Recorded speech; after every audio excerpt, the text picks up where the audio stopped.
और ये लोगों के लिए फ़ायदेमंद होगा, क्योंकि समय जो चल रहा है, हम लोग इस वातावरण को देख कर कि बाइबल क्या कहती है, और समय के अंदर अगर आप आ जाएं तो 10 तारीख को दुनिया में एक बहुत बड़ी मीटिंग हुई और यूएन काउंसिल लोग बैठ गए सब साथ में, और ये मीटिंग इजराइल के विरुद्ध में वो लोग बोले कि इजराइल ऐसा नहीं करना चाहिए, इजराइल को तुरंत माफ़ी मांगना है, पीछे हटना है, अमेरिका को तुरंत माफ़ी मांगना है, पीछे हटना है, ऐसा करके 10 तारीख को एक मीटिंग हुई। और ये मीटिंग के अंदर 70 राष्ट्र लोग एकत्रित हुए। कितने? 70 राष्ट्र। और ये 70 राष्ट्र कहाँ से निकलती है? अगर आप बाइबल में जाओगे तो नोहा के 70 पोते लोग हैं। कितने? 70 पोते नोहा का। वही 70 राष्ट्र आज इकट्ठे हुई है, उसको यूएन बोलते हैं, और वो लोग आकर अभी इजराइल के लिए बीच में खड़े हो गए। और ये बहुत बड़ा पैगाम है, जहाँ पर प्रकाशित वाक्य 13वां अध्याय आती है, दानियल का 7वां अध्याय का दर्शन यहाँ पूरा होता है, और उत्पत्ति 10 और 11 वचन का सारे भविष्यवाणियाँ जहाँ जहाँ वो जाके बसे वो सारा काम पूरा होता है। तो आज का संदेश, आज का ताज़ा खबर, साथ ही साथ बाइबल की जो भविष्यवाणियाँ हैं हमारे दिनों के अंदर, और हम लोग जो जिस तेजी से माहौल चल रहा है, घर घर में इसका असर हुआ है। सिलेंडर खत्म हो गया है, लाइन पे खड़े हम लोग, होटलें बंद हैं, दुकानें बंद हैं।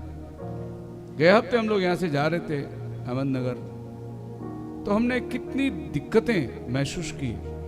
एक चाय की दुकान भी चाय नहीं मिल रही है, खोल के रखे हुए हैं, बोले नहीं है, सिलेंडर नहीं है, इसके लिए बंद है। खाना खाने के लिए दोपहर को हम लोग होटल ढूंढ रहे थे, खाना खाने के लिए होटल नहीं, सिलेंडर नहीं है। कुछ कुछ होटल जो अच्छे अच्छे नामशीन चल रहे हैं, कोई कोयले में कोई लोग बना रहे, लकड़ी के चूल्हे में बना रहे, वो होटल है। एक बड़ा मुश्किल से हमको वाले पाटा के पास में मिला दोपहर को खाने के लिए। मतलब जो है इतना बुरा हाल हो गया है, हर आदमी जो है सकेती में पड़ा हुआ है, परेशानियों के अंदर है और मुश्किलों का सामना कर रहा है। अब देखिए कि जिस तरीके से पहले नोटबंदी के लाइन में खड़े थे, बाद में कोरोना के लाइन में खड़े हो गए, और उसके बाद में फिर से अभी सिलेंडर की लाइन में आप खड़े हैं।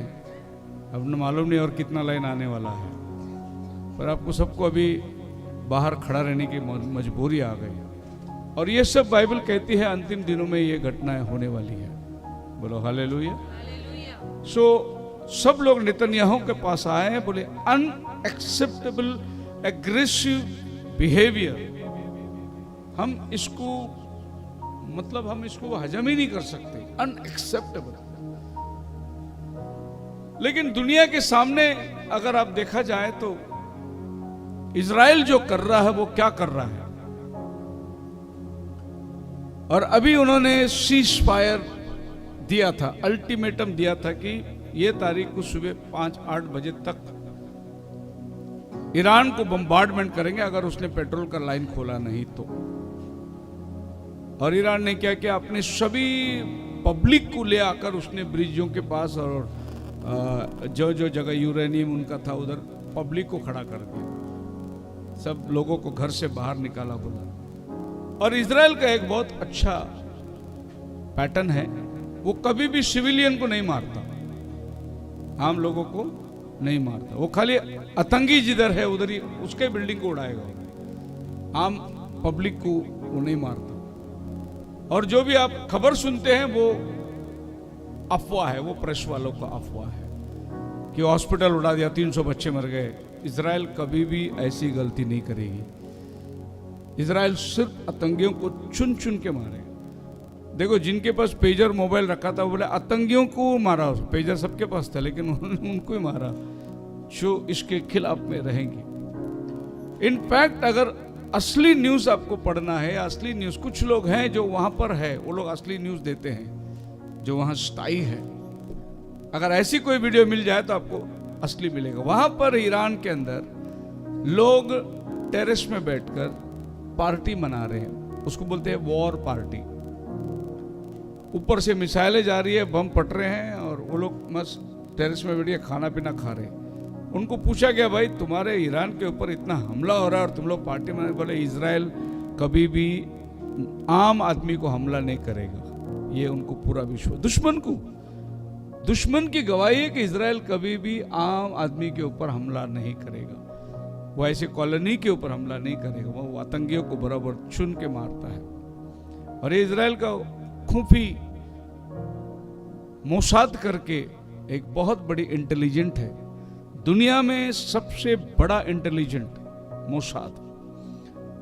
वो सेकेंड वर्ल्ड वॉर में जब भी सब दुनिया उसकी तरफ में घेर लिया था तो उन्होंने सोचा कि एक इंटेलिजेंट हम बनाएंगे, और दुनिया में सबसे होशियार इंटेलिजेंट मतलब ऐसा है कि दुश्मन को घर में जाकर घुस के मार के आएंगे, आपको पता भी नहीं चलेगा, इतना जबरदस्त इंटेलिजेंट है। एक ओलंपिक गेम हुआ था, उस गेम में इजराइल के कुछ 11 बच्चे लोगों को मार दिया था आतंकियों ने। वो 11 बच्चे लोगों को मारा हुआ उन आतंकियों का लिस्ट निकाल के उन्होंने उन आतंकियों को अपने अपने देश में जाकर उनके घर में घुस के मारा। उनका मारने का तरीका बहुत जबरदस्त है, और बाइबल में लिखा है कि जो काम वो लोग करेंगे वो काम कोई नहीं कर सकता, और ये वचन बिल्कुल उनके जीवन के अंदर पूरा हो रहा है। अगर उसको मालूम पड़ा कि ये आतंकी यहां रहता है, आपको मालूम ही नहीं, उनको खुफिया एजेंट एक लेडी आएगी जॉब के लिए, इंटरव्यू देगी, वहां पर जॉब में लगेगी, और वहां बैठे बैठे वो सारा खबर पहुंचा देगी, और तुम्हें मालूम भी नहीं पड़ेगा कि तुम्हारे साथी वो काम कर रही है और तुम्हारे साथी उठना बैठना कर रही है, लेडीज लोग, और वो लोग जाके पूरा इंटेलिजेंट आपका देगा, ये टाइम ये टाइम ये टाइम, और बराबर पीछे से हमला होता है वही आदमी के ऊपर। मतलब आपको पता ही नहीं चलेगा इजराइल कब किधर कहां घुस के आके अपना काम करके जाएगा। उसने चुन चुन के मारा एक एक, जिस भी देश में है वहां जाके, तो वो कभी भी सिविलियन के ऊपर हमला नहीं करता। दूसरी बात, नेतन्याहू का जो बोलना है वो बोलना ये है, खुदावन ने हमें जो जमीन दिया है वो हमें चाहिए।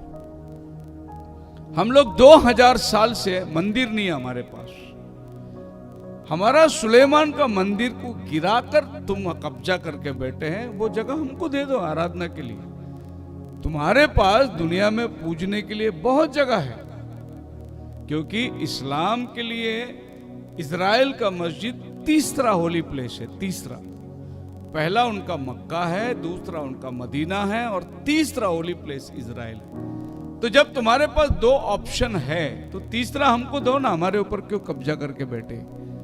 और ये बात 2000 साल टाइटस ने उस यरूशलेम को ध्वस्त किया, तब से लेकर इजराइल को आराधना के लिए जगह नहीं है। एक दीवार के पास खड़े रह के वो प्रार्थना कर रहे हैं। तो क्या करना चाहिए इस्लामी लोगों ने, क्या करना चाहिए? ठीक है बाबा, तुम्हारा मस्जिद ले लो, तुम सुलेमान का मंदिर बना दो, क्योंकि ये बात का सबूत है कि वो मंदिर ढा दिया गया इजराइल का, और उसके ऊपर जो है बनाया गया दूसरा, ये सबूत है। क्योंकि सुलेमान का एक दीवार बचा हुआ है वहां पर, और वो मंदिर जो खुदावन ने बनाया था, वो मंदिर दुनिया में सबसे प्रज्वलित मंदिर। प्रभु ने बोला मेरा नाम सदा यहां रहेगा, और प्रभु अपना नाम को आज भी वहां से नहीं हटाएगा। तो वो सिर्फ उतना चीज मांग रहे, अगर वो उतना उनको दे दे तो कोई नुकसान नहीं होगा, क्योंकि इर्द गिर्द कम से कम 22 देश है, और ये एक छोटा सा यहूदी लोग, और पूरी दुनिया में यहूदियों के लिए एक ही देश है। अभी हिंदू लोगों के लिए भारत है, नेपाल है, और अनेक देशों के अंदर छाए हुए हैं। क्रिश्चियन लोग के लिए बहुत देश है, सारा यूरोप क्रिश्चियन है, अमेरिका क्रिश्चियन है। बुद्धिस्ट के लिए बहुत देश है, इवन नेपाल भी बुद्धिस्ट है, कोरिया, जापान वगैरह ये सब बुद्धिस्ट कंट्रीज है। मतलब इनके लिए बहुत जगह है, पर इजराइल के लिए जगह नहीं है। इजराइल के लिए एक ही इजराइल है, यरूशलेम। अगर उनका अपना आराधना का जगह हो तो एक ही जगह है वो, और कहीं वो मंदिर बनाए नहीं, मंदिर बना नहीं सकते।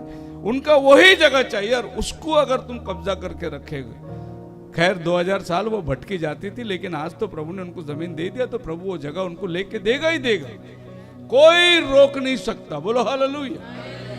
प्रभु ने कहा कि मैं तुम्हें लेके आऊंगा, उसने लेके आया। 1948 में उनको अपना जमीन दे दिया, उनको प्रभु ने राष्ट्र बनाया, उनको प्रभु ने पलवंत बनाया।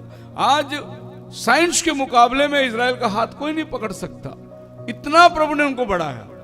क्या उनको मंदिर नहीं देगा प्रभु? जरूर देगा उनको मंदिर।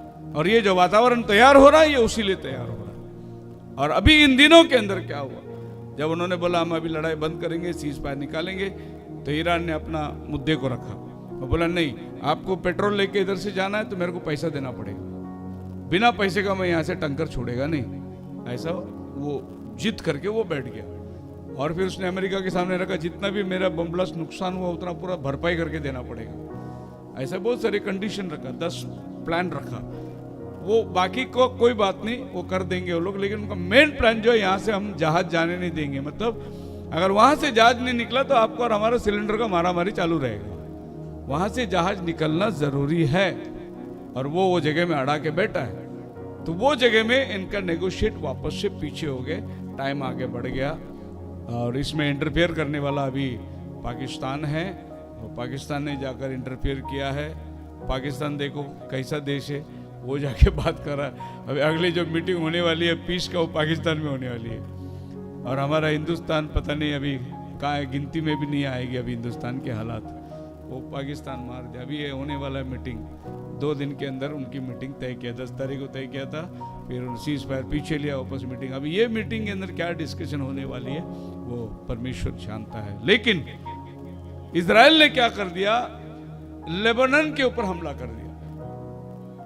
लेबनान जो शहर है वो इस्लामिक शहर में सबसे पैसे वाला शहर वो है। लेबनान अपना बाइबल का लेबनान है, बाइबल बोलती है भजन संहिता में, लेबनान के देवदार क्या ही ऊंचे हैं, सुंदर है। लेबनान की देवदार बहुत फेमस है और यहीं से लकड़ी वटी जाती थी मंदिर के लिए भी। तो लेबनान शहर जो है वो जैसे आप अगर अरब में जाएंगे, सऊदी अरब में जाओगे तो आपको औरतें पूरा बुरखा में मिलेगी, काला कपड़ा उनका बुरखा में मिलेगा। ऐसे आम ड्रेस नहीं चलता उधर लेडीज लोग को। लेकिन लेबनान एक ऐसा देश है जहाँ मुस्लिम लोग ही रहते हैं लेकिन खुला रहते एकदम। वहाँ पर मतलब आप कैसे भी कपड़े पहनो और कैसे भी रहो। तो बहुत से लोग जो है अगर जीने का एंजॉयमेंट लेना है तो लेबनान जाते हो लोग। तो लेबनान वहाँ का पेरिस है समझो, एन इवनिंग इन पेरिस। जैसे कि अरबी लोग हैं, उनको खाली जमीन किधर भी खुलेगा फावड़ा मिलेगा, तेल आता है, तो उनको बस बारिश नहीं है, तो बारिश का आनंद लेने इंडिया में आते हो। तो ये बॉम्बे में बरसात के टाइम पे देखना, सब अरबी लोग घूमते रहेंगे रोड पे, क्योंकि उनको बारिश देखना है। उनके देश में बारिश नहीं है। और हमारे देश में जिसको बर्फ देखना है वो अमेरिका जाके बैठता है, वो बर्फ पे घूमता है, वो बर्फ के लिए उधर जाता है, वो बारिश के लिए इधर आता है। और फिर आप हमारे शीशोर में जाओगे तो आप देख सकते हैं सब लोग लेडीज लोग बैठे, कपड़ा उतार के बैठे हुए सब लोग। वो उनको धूप मांगता है, उनको उधर धूप नहीं है, पूरा 8 महीना बर्फ रहता है। वो धूप सेकने के लिए इंडिया में आते हैं। एक बार हम लोग गोवा गए थे, हम लोग सिस्टर लोग सब गए थे फैमिली के साथ में। तो वहाँ पर 2-4 जन लेडीज लोग लेटे हुए थे सब चड्डी में। तो लेडीज लोगों ने हमारे सिस्टर लोग को देखा, फीलिंग टू हॉट ना, क्योंकि हमारे सब सिस्टर लोग साड़ी पहने हुए थे।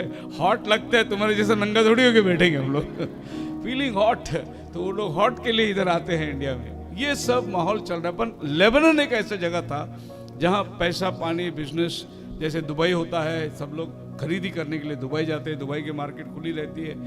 तो मस्जिद में मेरे प्रिय लोगों, क्या हुआ गलती से इजराइल ने जहां मारा वो यूएन मिलिट्री को मार दिया। किसको मार दिया? यूएन, यूनाइटेड नेशंस की जो मिलिट्री थी, पीस कीपिंग मिनिस्ट्री थी, वो पीस कीपिंग मिनिस्ट्री को उन्होंने हमला कर दिया। अब ये जो लोग हैं भड़क गए, बोले कि तू हमारे ही आदमी को मार दिया, इजराइल को बोल दिया। और ये लोग पूरे ताबड़तोड़ इकट्ठे हो गए और उन्होंने मीटिंग करना शुरू कर दिया। और ताबड़तोड़ सब लोग आए, 10 तारीख के आसपास मीटिंग हुई और सभी देश के लोग आकर बोले कि ये तुमने गलत किया। और ये यूनाइटेड नेशन जो है ये 70 राष्ट्रों से एकत्रित होकर इन्होंने यूनाइटेड नेशन बनाया। इसकी स्थापना भी 1948 में हुई और वर्ल्ड काउंसिल ऑफ स्थापना भी 1948 में हुई। 1948 जो है दूसरा विश्व युद्ध खत्म हुआ था। दूसरा विश्व युद्ध के बाद सभी लोगों का कोशिश ये था कि तीसरा विश्व युद्ध ना हो। उसके लिए सब लोग प्रयास करने लगे। कोई WCC बना दिया, कोई यूनाइटेड नेशन बना दिया, कोई ऐसे ऑर्गेनाइजेशन, इस तरीके से लोगों ने बनाया कि तीसरा विश्व युद्ध हमको सामना नहीं करना है। क्योंकि दूसरे विश्व युद्ध में मतलब लोगों ने इतना नुकसान पाया, हालात पूरी देश इकट्ठे, विश्व युद्ध का मतलब ये है, जैसे अभी ये युद्ध हो रहा है, ये खाली मिडिल ईस्ट में हो रहा है, अभी विश्व युद्ध में बदला नहीं। अगर ये युद्ध में हम लोगों को इतना तकलीफ हुआ, जब विश्व में बदल जाएगा युद्ध तो कितना परेशानी होगी आप सोच सकते हैं। हर देश अपने आसपास का पड़ोसी को मारता रहेगा, हर देश जो है ये उसको मारेगा, वो इसको मारेगा, पूरा विश्व जो है वो युद्ध के अंदर उतर जाएगी, कहीं पर भी शांति नहीं रहेगी। तो ये नहीं होना चाहिए करके इन्होंने ये बनाया था यूनाइटेड नेशंस। अब ये लोग एकत्रित हो गए, सब लोग, परसों के दिन की बात है, और वो लोग इजराइल के ऊपर, तो जो लोग मारे गए UN peace keeping force divisions, और इनके सब बंदूकें रखे, इनके हेलमेट रखे, और लोगों ने बहुत शोक व्यक्त किया कि ये लोग जो है शांति का वार्ताहत के लिए जाते हैं। ये यूनाइटेड नेशन एक ऐसा फोर्स है, एक ऐसी मिलिट्री है कि अगर आपके देश में कोई अत्याचार हो रहा है, इनको किसी की परमिशन लेने की जरूरत नहीं, ये सीधे वो देश में घुस जाएंगे। इनके पास इतना पावर है।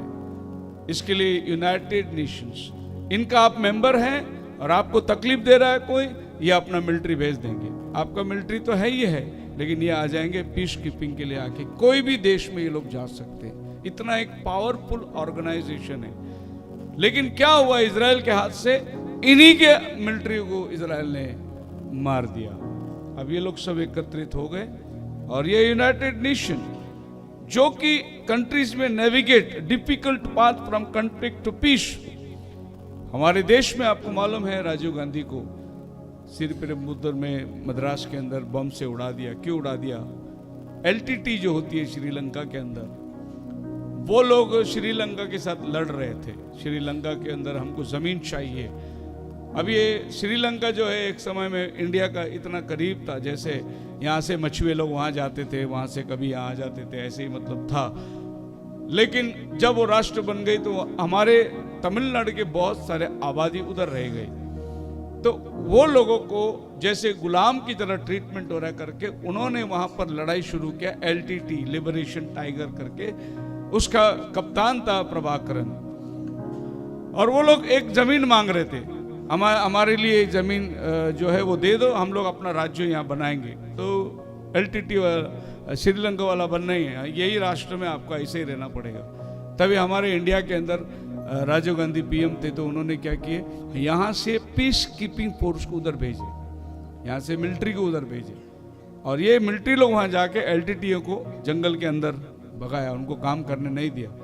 तब प्रभाकरन ने क्या किया, वहाँ से बम लगा दिया, और एक दिन जब राजीव गांधी इलेक्शन के भाषण में गए थे, आके उड़ा दिया उसको। ये है पीस कीपिंग फोर्स। मैं आपको हिस्ट्री बता रहा हूँ। तो ये खतरनाक जो था, प्रभाकरन बहुत जबरदस्त आदमी था। अपने लोगों के लिए हर कोई लड़ता है। नेतन्याहू अपने लोगों के लिए लड़ रहा है, क्योंकि वो कहता है कि हम किसी का बुरा नहीं किए, हम तो सबको भला कर रहे हैं, फिर ये क्यों हमारे पास आतंकी मचा रहे हैं। इसीलिए उन्होंने फैसला किया, हम आतंकी को टोटली मिटा देंगे।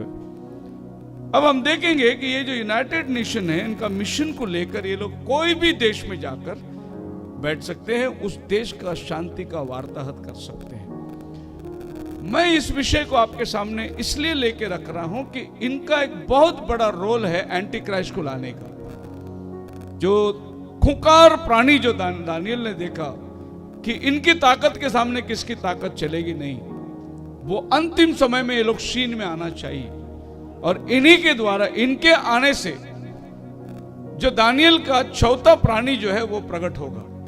और प्रकाशित वाक्य का 13वां अध्याय का जो लाल जानवर निकल के आ रहा है, वो भी इसी भविष्यवाणी में पूरी होती है। इसीलिए मैं आज वो चीज आपके सामने लेके रखा कि ये लोग सीन में आ गए और इजराइल के खिलाफ में ये लोग खड़े हो गए।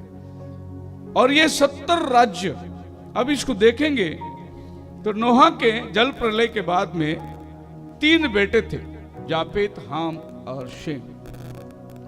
अब ये 3 बेटे जो है पृथ्वी के ऊपर बट गए। जापेत के 7 बेटे थे, हाम के 4 बेटे थे, और शेम के 5 बेटे थे। अब यही जो है नूह के बाद में, जल प्रलय के बाद में नोहा के बेटों के द्वारा पृथ्वी की शुरुआत हुई।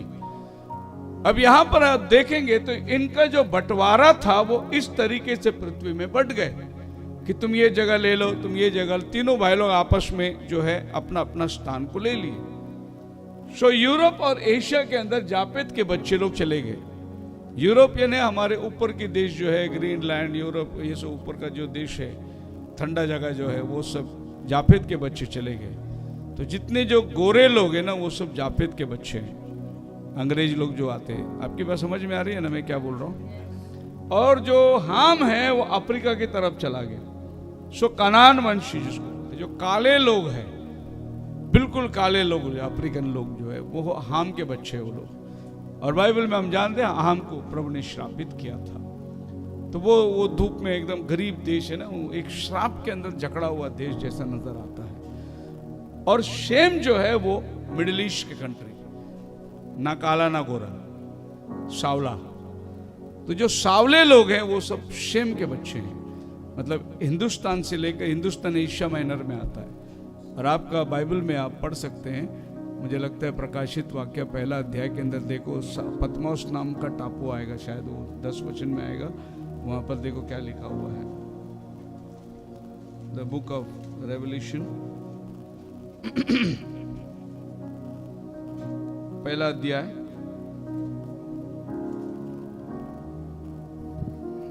बच्चे लोगों का परमेश्वर के वचन और यीशु की गवाही के कारण पतमोस नामक टापू में था।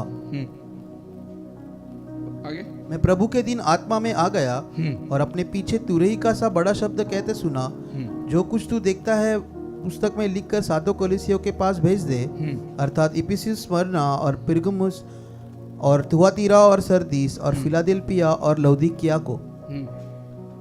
यस,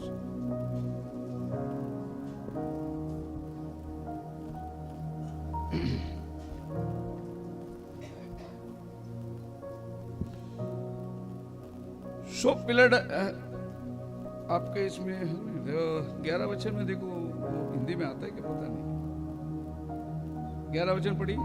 जो कुछ तू देखता है उसे पुस्तक में लिखकर सातों कलीसियों के पास भेज दे, अर्थात इफिसुस। हाँ देखो, इंग्लिश में पढ़िए। Saying, I am Alpha and Omega, the first and the last, and what you see, write in a book, and send it unto the 7 churches which are in Asia. Asia, इसमें नहीं है Asia. Asia जो है इसमें हमारा India आता है। So India और मिडिल ईस्ट जो है वो सब एशिया कंट्री में आता है। आपके बात समझ आ रही है? देखो कितना डिफरेंस हो जाता है नहीं। अभी हिंदी बाइबल पढ़ने वाले को ये बात मालूम ही नहीं पड़ेगा। एशिया खंड में जो लोग हैं, और इंग्लिश बाइबल में एशिया खंड में ये 7 कलीसिया थी, उनको खत लिखने के लिए प्रभु ने बोला। एक और मजेदार वाली बात यह है, एशिया खंड में यीशु मसीह पैदा हुआ। आप समझ रहे मेरी बात? तो जब ही हमारे देश में से बहुत महान व्यक्ति था, कन्याकुमारी में उसका मिशन है क्या, विवेकानंद जी, जब वो शिकागो गए थे भाषण देने के लिए, तो उसके भाषण के अंदर जो है अंग्रेज लोग उठ के खड़े हो गए। आधा घंटा तक उनकी ये चल रही थी, खाली उसकी तारीफ चल रही थी। ओवेशन, जो स्टैंडिंग ओवेशन बोलते, ताली बंद नहीं हो रही थी। तो विवेकानंद जी वहां जाकर अपने भाषण को कैसे शुरू किया पता है? तुम्हारा लॉर्ड, तुम्हारा खुदा जिस मुल्क में पैदा हुआ, मैं उसी मुल्क से आया हूं। अंग्रेज लोग को हला डाला उसने। क्या बोला? पहला यीशु हमारे पास, वेस्टर्न कंट्री में यीशु बाद में आया। आपको याद रखना है, ये जो आप सोचते हैं ना अंग्रेज लोगों ने यीशु को लाया, अंग्रेज लोगों, ये सरासर गलत है। यीशु पहला हमारे लोगों के पास आया, बाद में अंग्रेज लोग के पास में यीशु गया। लेकिन आज वो लोग डेवलप हो गए, आगे हम पीछे रह गए। वो यीशु को लेकर आगे बढ़ गए। लेकिन पहला मसीहत कहां आया? जब ही इंडिया के अंदर तोमा आया, तब अमेरिका देश ही नहीं था। अमेरिका देश अभी 500 साल पहले, जब कोलंबस ने जाके अमेरिका की खोज निकाली, 500 साल पहले अमेरिका, इंडिया जो था वो बहुत आगे बढ़ चुका था। अमेरिका जो है अभी अभी वो, मतलब उसमें जो लोग रहते थे वो अभी आदिवासी लोग रहते थे वहां, पर उन्होंने प्रभु यीशु मसीह को पाकर ब्लेसिंग को ले लिया उन्होंने, और वो लोग बहुत आगे निकल गए। हमारा देश जो है, हम लोग पीछे रह गए। लेकिन एक्चुअली मसीह जो है वो हमारे यहाँ पैदा हुआ। बोलो हालेलुया।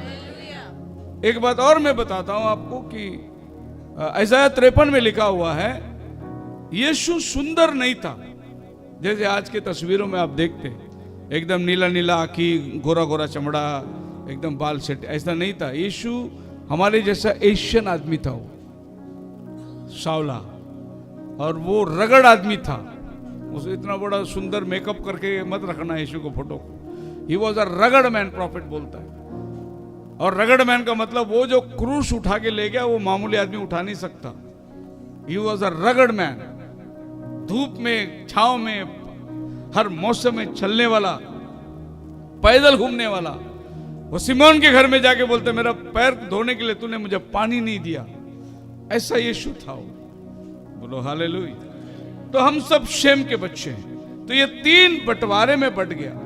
एक है अफ्रीका देश, एक है यूरोप देश, और एशिया। एशिया हमारा जगह है, ये यूरोप कंट्रीज है। तो यूरोप कंट्रीज के अंदर जाफेत के बच्चे जाकर सेटल हो गए, और एशिया माइनर में शेम के बच्चे जाकर सेटल हो गए, जहां से अब्राहम निकलता है। अब्राहम शेम के वंशावली से आता है, फिर अब्राहम से लेकर ईसाक, और फिर यहाँ से यहूदी लोग, और वैसे ही अफ्रीका के अंदर हाम के बच्चे लोग आते हैं, ये सभी तरफ से। अब देखिए, एक ओल्ड एंशियंट पेंटिंग है, उसमें जापेत को गोरा दिखाया, हाम को काला दिखाया, शेम को सावला दिखाया। ये एशियंट पेंट है, इजिप्ट लोगों का पेंट है। मतलब उनको मालूम है कि कौन से देश में कौन से बच्चे लोग गए थे, और ये पुराना निशानी है। अब जब यहूदी लोगों का आप स्क्रिप्चर पढ़ोगे, उनका पास में और भी तलमूद नाम का स्क्रिप्चर है जिसमें उनका इतिहास लिखा हुआ है। तो जो यीशु मसीह जब ये आया था, तो वहां जो यहूदी लोग थे, सनेद्रियन कहते थे, उनके पास में एक अलग किताब थी, और उसको जिविश स्क्रिप्चर करके बोलते हैं। नाम यही रहेगा उसमें, लेकिन उनका थोड़ा तौर तरीका अपना अलग था। सो उन्होंने क्या किया था, पृथ्वी के सभी भागों के अंदर कैसे नोहा के बच्चे चले गए, ऐसा उन्होंने ये बांट के उनको देश देश के हिसाब से, उनके बच्चों के हिसाब से बांट के दिए थे। सो आप देख सकते हैं, जो जापेत के बच्चे हैं उनको 44 देश मिला, 33 छोटा टापू मिला, 22 उनका लैंग्वेज है, और उनके पास 5 किताब है। ये जिविश तलमूद के अंदर कि नोहा के बच्चों के पास में किस तरीके से उनका बंटवारा हो गया, कितना कितना देश उनको मिला। तो जहां जापेत गया उसको 44 कंट्रीज मिली। तो यूरोप देश के अंदर जितनी कंट्रीज है वो सब जापेत के बच्चे हैं। उनका एक भाषा, उनका अपना किताब, इस तरीके से लोग बट गए। उसके बाद में जब हाम को देखेंगे तो 34 कंट्रीज हाम को मिला, 33 आइलैंड मिला, 24 लैंग्वेज, और उनके भी पास 5 के आसपास किताब है। ये उनका अपना रिलीजियस किताब बन गया। और शेम को 26 देश मिला, 33 आइलैंड, 26 लैंग्वेज एंड 6 किताब, धार्मिक किताब। ये यहूदियों के हिसाब से उनका कहना है कि ये पृथ्वी जो है वो यहूदियों के द्वारा, यहोवा परमेश्वर के द्वारा, नोआ किसका बच्चा है, परमेश्वर यहोवा के द्वारा, इन्हीं के द्वारा ये पृथ्वी। और वाक्य में वैसा ही है। जल प्रलय में तो सब मर गए थे, फिर बाद में ये नोहा के 3 बेटों के द्वारा ही तो सब आया था। तो फिर 3 बेटों के द्वारा बोलो तो ये पृथ्वी का हर कुल, हर जाति, हर भाषा, वो नूह का बच्चे लोग हैं। बोलो हालेलुया। और नूह आपका बाइबल का विश्वास है। तो आप समझ सकते हैं, आपका बाइबल, आपके हाथ में जो बाइबल है, ये बाइबल पूरी मानव जाति का इतिहास देता है। बोलो हालेलुया। इसमें से ही सब कुछ बाहर निकला हुआ है। फिर आप अगर उत्पत्ति में जाओगे तो प्रभु लिस्ट देता है, द लिस्ट ऑफ 70 नेशंस। और यहां पर देखिए ऐसा लिस्ट बनाया गया है, now these are the generation of sons of Noah, Shem, Ham, Japheth, and unto them were born after the flood, जल प्रलय के बाद में, the sons of यापेत, गोमेर, मागोग, मदाई, यावान, तुबल, मेशेक। अभी ये सब यहूदी नाम हैं। तो जब आप इसको आप इंग्लिश नाम दोगे, हमारे अभी का जो नाम दोगे, तो आपको यहाँ पर मागोग को देना पड़ेगा एक नाम, गोमेर को देना पड़ेगा। सो मागोग जो है मॉस्को है, गोमेर तुबल जो है तुर्किस्तान, मेशेक, तिरस, ये सभी देश को आज एक नया नाम मिल गया है। लेकिन बाइबल उन लोगों को उनका उनका देश के अनुसार बट के दे दिया है। तो इनका मॉडर्न नेम अलग अलग आ जाएगा, शायद मैं कुछ आगे पीछे भी बोल सकता हूं, लेकिन इनका मॉडर्न नेम जो है वो इस तरीके से आता है। बाइबल में सीदान करके आता है। सीदान जो है सऊदी अरेबिया, तो ये सीदान कहलाता है। सीरिया, वो सीरिया ही है, जैसा नाम है वैसे ही है। लेबनान भी वही नाम है उसको। जैसे बहुत सारे नाम ओरिजिनली है और कुछ नाम जो है मॉडर्न नाम उनको मिल गया है। गोग और मागोग की जो लड़ाई अभी होने वाला है, इधर आता है मागोग। ये नोहा का बेटा है और इसमें से एक देश है जर्मनी, ये नोहा के बच्चे हैं। वो तीसरा विश्व युद्ध में आगे आने वाला है। तो इस तरीके से उत्पत्ति 10 और 11 वचन पूरा बटा हुआ है। इसमें 70वां बेटा जो आता है वो इजराइल है, याकूब। बोलो हालेलुया। और याकूब किधर है? इस्माइल, अब्राहम के बाद में इस्माइल, यासौ और फिर याकूब। ये है इजराइल। 70 नंबर में इजराइल आता है। ये 70 देश मिलकर ये दुनिया में सब अपना कब्जा करके रखा है। इसमें एक देश यहूदी। अब यहूदी लोग बोलते हैं कि 70वां नंबर हमारा है और प्रभु ने इनको एक देश बांट के दिया है। सो आप मेरे साथ है, बोलो हालेलुया। ये थोड़ी सी इतिहास है, बैकग्राउंड में आपको दे रहा हूं कि 70 नंबर में आज जो बोलते हैं ना इजराइल है, हम लोग यहूदी लोग हैं, वो 70 नंबर देश में। 70 में सब कुछ खत्म हो गया। 70 के आगे कोई फिगर प्रभु ने दिया नहीं। और ये 70 पूरा नूह की वंशावली से निकला हुआ 70 बच्चे, इसी के अंदर सब आ जाते हैं। अभी चीन है, चीन को कोई देवता नहीं है, चीन किसी ईश्वर को नहीं मानता। जापान हो गया कम्युनिस्ट देश, ये लोग कोई ईश्वर को नहीं मानता। लेकिन एक समय था वो लोग यहोवा को मानते थे। जब समय परिवर्तन चला गया वो लोग यहोवा को भूल गए, जैसे इजराइल भी बार बार जाके यहोवा को भूल जाती थी। तो चीन जो है, ये हमारे बाइबल के अंदर शीन करके जो नाम आता है वो चीन का नाम है। और प्रभु उसको बोलते हैं तू पहाड़ों के उस पार जाकर बस गया। इस तरीके से बाइबल के सभी लोग जाकर बसे हुए, पर है कौन ये लोग? यहोवा को मानने वाले परमेश्वर। यहोवा ही यीशु बन के धरती में आया। बोलो हालेलुया। मतलब आप ये बात को जान सकते हैं कि हर मूल, हर भाषा, हर कुल यहीं से निकला है। और ये ओरिजिनल यहूदियों की स्क्रिप्ट में लिखा गया है, कौन सा भाषा, कितना भाषा लोगों ने बांट के ले ली। लेकिन जब ये लोग सब एक जगह में थे, वो देश का नाम था शिनार।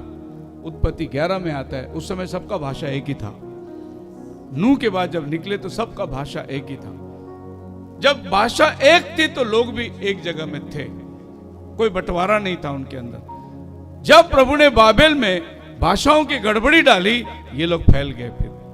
फिर अपना अपना भाषा जो समझता था उसको लेकर ये लोग पृथ्वी से निकल गए। भाई जापेत एक बाजू चला गया और शाम एक बाजू चला गया, हाम एक बाजू चला गया, ये लोग सब 30 दिया। पर इनकी जो उत्पन्न जो हुई थी वो एकदम से सेंटर पॉइंट जिसको बोलते हैं, जहां पर वो चीज की शुरुआत हुई थी। बाबेल जो पहले शिनार कहलाती थी, बाद में वो बाबेल कहलाई। और वो बाबेल आज की तारीख में इराक। मतलब ये सब एक जगह जब बसे हुए थे, जब निम्रोद राजा ने बाबेल बनाया, वो था आज का इराक। और आज का जो सद्दाम हुसैन था वो बिल्कुल इराक की तरह निम्रोद राजा ने जो जो किया वो सब उसने किया। सारा बाइबल का वो कॉपी करता था। और इराक में जो दानियल के समय में राजा था उसका नाम था नेबुकदनेस्सर। और नेबुकदनेस्सर जब राज्य में सत्ता ले लिया तो इराक ये पूरी दुनिया में राज्य करती थी। और यरूशलेम को पहली बार गुलामी में लेके जाने वाला इराक था। और दानियल की पूरी जिंदगी जो है वो इराक में गई, क्योंकि इराक उस समय बाबेल कहलाता था। तो दानियल, शाद्राक, मेशक, अबेदनगो, इनका पूरा लाइफ जो है सब इराक में गया। बचपन में ये लोग सब उठा के ले गए गुलामी के अंदर। इराक और मिस्र ये बाइबल के अंदर बहुत बड़ा स्थान को निकालता है। मिस्र देश का नाम बाइबल में इतना है जितना जेरूशलेम का नाम नहीं है, इतना मिस्र देश का नाम है। अब्राहम मिस्र देश में जाके आया, इसहाक मिस्र देश में जाके आया, मूसा मिस्र देश में जाके आया, सारे हिब्रू बच्चे मिस्र देश में जाके आए। यीशु भी मिस्र देश में गया था। जब हेरोद राजा यीशु को मारने के लिए ढूंढ रहा था तब यीशु मिस्र देश में जाके छिपा था। यूसुफ और मरियम। आप मेरे साथ हैं? सो मिस्र बहुत इंपॉर्टेंट जगह है, जो आज के मिस्र देश है, इजिप्ट। सो इजिप्ट के साथ तो ये सब चीजें अगर देखेंगे बाइबल, बड़ा अच्छे इतिहास पढ़ना है तो बाइबल पढ़ो, आपको मूल इतिहास बाइबल बताती है। हालेलुया। सो ये 70 देश को लेकर पूरी दुनिया की आबादी को, पूरी दुनिया के धर्म को, पूरी दुनिया के किताबों को, सब दुनिया की भाषाओं को ये 70 में लाकर बाइबल थमाती है। अभी आप कितने भी बात करो मेरे सामने, मैं आपको बोलूंगा तुम 70 के अंदर ही आते हो, क्योंकि इसके बाद दुनिया है ही नहीं, आपको इसी के अंदर आना है। बाइबल यही बताती है कि नूह के 70 पोतों के द्वारा, अब ये सब 70 पोतों के एक एक नाम है, 70वां नंबर पे इजराइल आ गया। मतलब इजराइल जो आज अस्तित्व में है वो हकदार है, उसको दिया हुआ जगह है, वो अपना जगह के लिए लड़ रहा है, क्योंकि वो भी अब्राहम का बेटा है। इस्माइल, एसाव एदोमी लोग, इस्माइल अरबी लोग। तो आज के जो अरबी लोग हैं वो आज के मुस्लिम को सपोर्ट नहीं करते। अरबी लोग क्यों नहीं सपोर्ट करते? वो बोलते कि असली जो है वो हम है, ये हमारा नाम को खराब कर रहे हैं। इसलिए आज ईरान भले मुस्लिम देश है, लेकिन अरब उसको सपोर्ट नहीं दे रहा है। क्यों नहीं सपोर्ट दे रहा है? वो अमेरिका के साथ खड़े हैं। एक बात और है कि वो व्यापार की बात है, लेन देन की बात है, वो बात और है, लेकिन एक धार्मिकता की भी एक बात है। वो कहते हैं कि नहीं, हम ओरिजिनल है, और वो लोग बताते हैं कि हम किस तरीके से इस्माइल के साथ जुड़े हुए हैं। और ये इस्माइली वंशी नहीं है, ये बाद में कन्वर्ट हुए हैं इस्लाम के अंदर। और फिर अब लोग हमारे आधा देश के ऊपर की तरफ पे जाओगे, जहां पर आप वेस्ट बंगाल और मिजोरम और नेपाल की तरफ आप जाओगे, तो आप देखो वहां के जो लोग हैं बिल्कुल अलग दिखते हैं, वो मंगोलियन लोग हैं। क्योंकि इसके ऊपर जो है, रशिया के ऊपर जो देश है, बड़ा मंगोलिया देश था। वो देश वहां से जीतते जीतते जीतते वो लोग नेपाल तक आए। उन दिनों के अंदर हिंदुस्तान के अंदर अच्छे अच्छे राजा लोग थे, ये लोग उनको अंदर आने नहीं दिए। और हिंदुस्तान की सबसे बड़ी इतिहास जो है महाराष्ट्र के नीचे बाजू में अगर आप जाओगे तो आपको मालूम पड़ेगा कि आपको यहाँ पर ये मिलेगा, क्या बोलते हैं, हैदराबाद तक आपको मिलेगा, चार मीनार मिलेगा, कुतुब मीनार मिलेगा, ये सब हैदराबाद तक मिलेगा आपको। हैदराबाद के नीचे मुस्लिम साम्राज्य को जाने नहीं दिए, क्योंकि साउथ के अंदर जो है बहुत मजबूत राजा लोग थे, वीर पांडियन और कट्टाबोम्मन, ये सब साउथ के बहुत जबरदस्त राजा लोग थे। ये लोग इनको अंदर आने नहीं दिए। और ये मुगल लोग जो है, ये लोग इस रास्ते से सिंध नदी से अंदर आए। आप मेरे साथ, ये सब बाइबल ही बताती है, मेरा अपना कोई नॉलेज नहीं है, ये सब आपको बाइबल देती है। बाइबल हर चीज का मूल आधार है, और मैं प्रभु का धन्यवाद देता हूं कि मुझे बाइबल मिल गया, क्योंकि हर चीज की बुनियाद जो है वो बाइबल है। और कोई चीज जो है आपको जवाब नहीं देगी। पूरा जवाब जो है दुनिया के पास में नहीं है, पूरा जवाब जो है बाइबल के पास है। और आपको मालूम है, सुलेमान भी हमारे हिंदुस्तान में आके गया, और सुलेमान के उसने यहां से 300 जहाज भर के गरम मसाला लेके गया केरला से। लवंग, दालचीनी, ये जो गरम मसाला होता है ये इंडिया में आते हैं, ये गरम मसाला बाहर नहीं है। तो सुलेमान ये सब लेके गया यहाँ से, और बदले में सुलेमान और भी बहुत चीज, सुलेमान हिंदुस्तान से मोर, जंगल में वो एप, गोरिल्ला, ये सब लेके गया। उनको महल में मोर रखते थे वो लोग, जिंदा मोर घूमते। ये मोर और जगह में नहीं मिलता, हिंदुस्तान में मिलता है। ये लोग ले सब सुलेमान करता था। और फिर बदले में आपको मालूम है, साउथ में अभी अभी एक मंदिर मिली, पद्मनाभन, उस मंदिर के अंदर सब सोने का कमरा है। एक दरवाजा खोला, उसमें कम से कम 1000 किलो सोना मिला। अभी 8 दरवाजा बंद है, गवर्नमेंट ने सील कर दिया, बोला खोलने का नहीं। और वो जो सोना मिला वहां पर, उस सोने के अंदर जो सिक्के मिले, उसमें सुलेमान का चित्र मिला। बोले सोलोमन का सोने का सिक्का इधर के मंदिर में क्या कर रहा है? जब सुलेमान आया था, वो सोने का सिक्का दिया, अपना सिक्का दिया, और तुम्हारे से वो बदले में गरम मसाला वगैरह जो है वो लेके गया। मतलब सुलेमान आकर यहाँ व्यापार करके गया है, वो सिंध नदी से आते थे। और आप बाइबल एस्तर का पहला अध्याय पहला वचन पढ़ोगे तो एस्तर रानी जब रानी बनी थी उस समय हिंदुस्तान से लेकर इथियोपिया तक 127 प्रांतों में एस्तर रानी राज्य करती थी। मतलब ये हिंदुस्तान एक दिन एस्तर रानी के हाथ में था। बोलो हालेलुया।